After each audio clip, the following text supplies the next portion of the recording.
मकर संक्रांति पर धर्मराज की पौराणिक कथा। एक समय जब पृथ्वीलोक पर बब्रुवाहन नामक एक राजा हुआ करता था। उसके राज्य में किसी चीज की कमी नहीं थी। इसी राज्य में एक हरिदास नामक ब्राह्मण भी निवास करता था, जिसका विवाह गुणवती से हुआ, जो कि बहुत ही धर्मवती एवं पतिव्रता महिला थी। गुणवती ने अपना पूरा जीवन सभी देवी देवताओं की उपासना में लगा दिया और वह सभी प्रकार के व्रत करती थी और दान धर्म भी किया करती थी। इसके अलावा अतिथि सेवा को वह अपना धर्म मानती थी। ऐसे ही ईश्वर की उपासना करते हुए वह वृद्ध हो गई। जब उसकी मृत्यु हुई तो धर्मराज के दूत उसे अपने साथ धर्मराजपुर ले गए। यमलोक में एक सुंदर सिंहासन पर यम धर्मराज विराजमान थे और उनके पास ही चित्रगुप्त भी बैठे थे। चित्रगुप्त जब धर्मराज को प्राणियों का लेखा जोखा सुना रहे थे, तभी यमदूत गुणवती को लेकर पहुंचे। गुणवती यमराज को देखकर थोड़ी भयभीत हुई और मुंह नीचा करके खड़ी हो गई।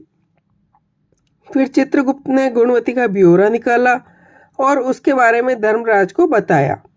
धर्मराज ने गुणवती का पूरा ब्यौरा देखा और वे प्रसन्न हुए, लेकिन फिर भी उनके मुख पर थोड़ी उदासी भी छाई हुई थी। यह देख गुणवती ने पूछा, हे प्रभु, मैंने तो अपने जीवन काल में सारे सत्कर्म ही किए, फिर भी आपके मुख पर उदासी छाई है, इसका क्या कारण है? मुझसे क्या भूल हुई है? धर्मराज ने कहा, हे देवी, तुमने सभी देवी देवताओं के व्रत की, उपासना की, लेकिन कभी मेरे नाम से पूजा पाठ दान नहीं किया। धर्मराज की बात सुनते ही गुणवती क्षमा याचना करने लगी, कहने लगी, हे प्रभु, मुझे आपकी उपासना के बारे में कुछ भी पता नहीं, कृपा करके मुझे उपाय बताइए।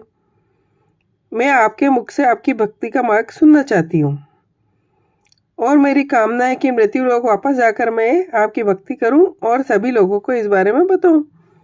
धर्मराज ने बताया, जिस दिन सूर्य देव उत्तरायण में प्रवेश करते हैं, यानी मकर संक्रांति के दिन मेरी पूजा शुरू करनी चाहिए। उस दिन से लेकर 1 साल तक मेरी पूजा करते हुए ये कथा सुननी चाहिए।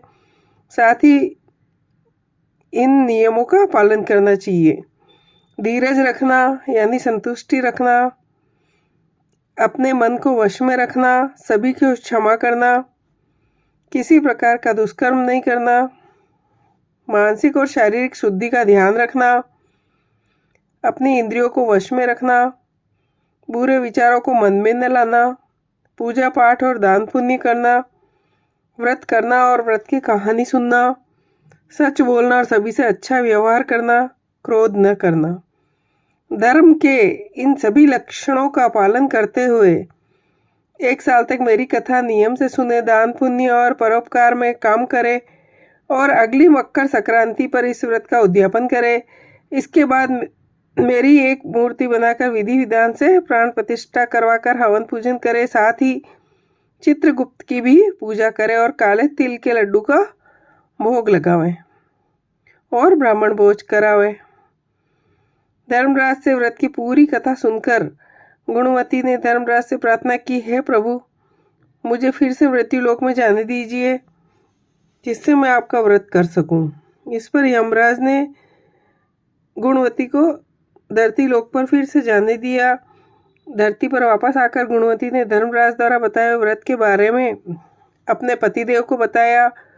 मकर संक्रांति आते ही गुणवती और उनके पति ने व्रत शुरू किया। इसी प्रभाव से उन पर धर्मराज की कृपा हुई और मोक्ष प्राप्त हुआ।